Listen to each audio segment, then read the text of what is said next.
Bermeoko eskolarteko 15. Olinpiada egingo da ekainaren batean, zapatu honetan Araneko kiroldegian 10:00-tik 12:00-etara.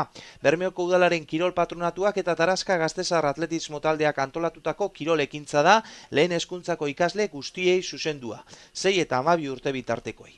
Bermeoko eskolarteko 15. Olinpiaden barne atletismoko proba ezberdinak egingo dira, pisu jaurtiketa, disko jaurtiketa, altura jauziak eta luzera besteak beste, lasterketa baita ere.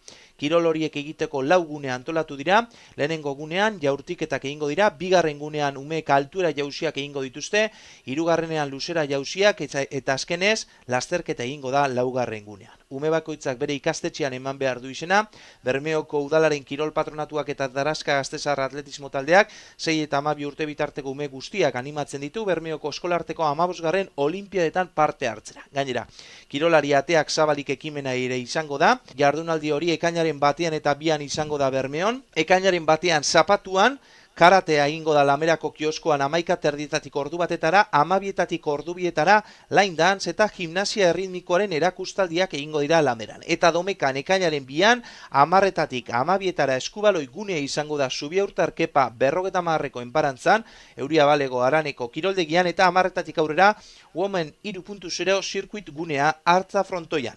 Kirolari ateak zabalik jardunaldiarekin batera, Domekan ekainaren bian 11:00-etan Araneko kiroldegian txiki gym izango da Sisili gimnastika taldeak antolatuta.